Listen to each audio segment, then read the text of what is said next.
Harrison, a poor boy, spent his days sitting on the crumbling stone steps of an old church in London.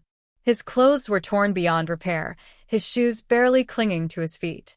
Each night, he lay down on a thin sheet under a tree in the park nearby, with the cold ground for a mattress and the open sky as his roof. His stomach often ached from hunger, his body shivered under the biting wind, and he could hardly remember the last time he had eaten until he felt full or rested on something soft. When morning came, the icy air cut into his skin, but Harrison forced himself to smile. "At least I am alive," he reminded himself, clinging to that fragile thread of hope. Folding his hands, he greeted the strangers walking by. Most ignored him, their eyes fixed on their own lives. Some dropped coins into his small tin bowl, others left bits of food, but more often than not, he sat unseen, like a shadow that no one noticed. One afternoon, as his empty stomach growled, a little boy stopped. Without a word, the child placed a packet of biscuits into Harrison's bowl and flashed him a pure, innocent smile. For a moment, Harrison froze.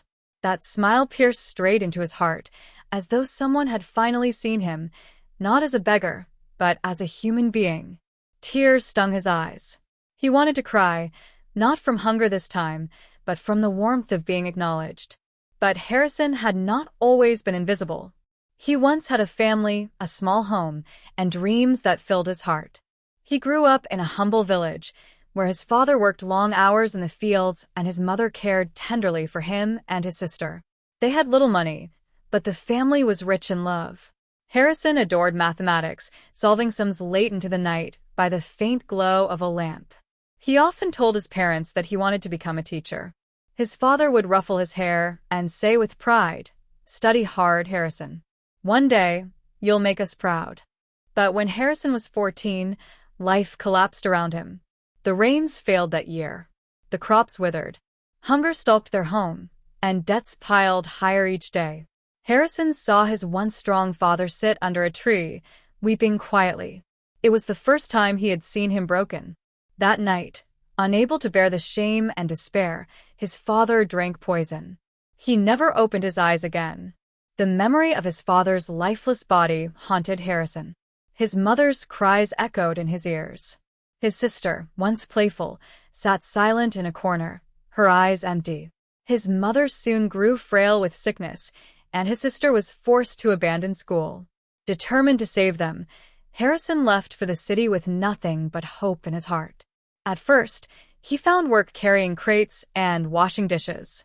But the city was merciless. He was shouted at, insulted, sometimes even beaten when he made small mistakes. Eventually, he was thrown out, with nothing in his pockets and no one to turn to. Hunger gnawed at him until one day, trembling with shame, he stretched out his hand to beg. The sting of humiliation burned inside him, but the fire of survival was stronger. Life on the streets was crueler than he could have imagined. Cold nights left him shivering until his bones ached. His stomach often remained empty for days.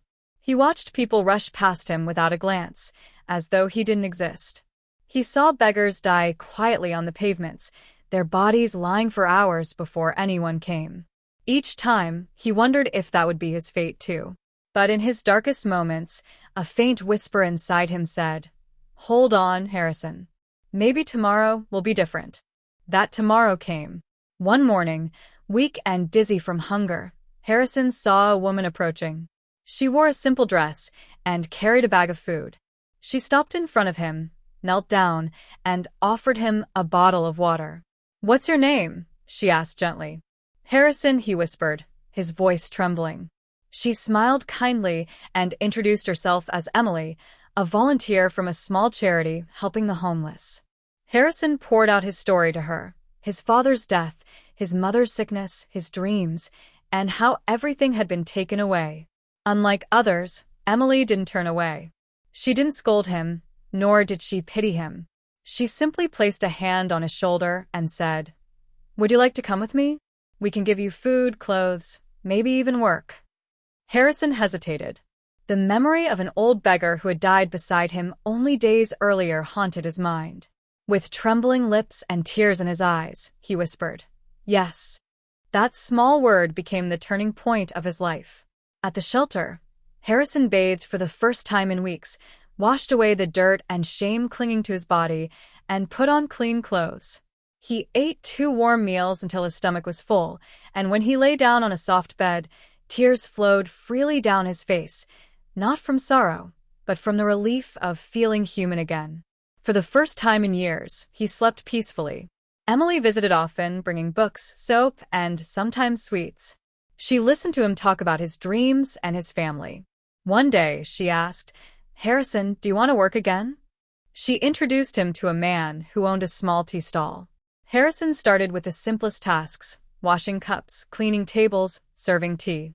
But every coin he earned filled him with dignity. For the first time in years, he was no longer a beggar, but a worker. Months passed. Harrison saved every spare coin, tucking them into a little pouch. He often told Emily about his mother and sister, wondering if they were alive. Emily promised to search. One evening, she returned, her eyes glistening with tears. She held out a slip of paper. "Harrison," she said softly, "we found them. They're alive. They're living in a village not far from here." Harrison's hands shook as he took the paper. His heart raced so fast he thought it might burst. That Sunday, dressed in his cleanest shirt, he traveled with Emily to the village. The moment he saw his mother, thin and frail but alive, he collapsed into her arms, sobbing uncontrollably. His sister, now older, ran to him with tears streaming down her cheeks.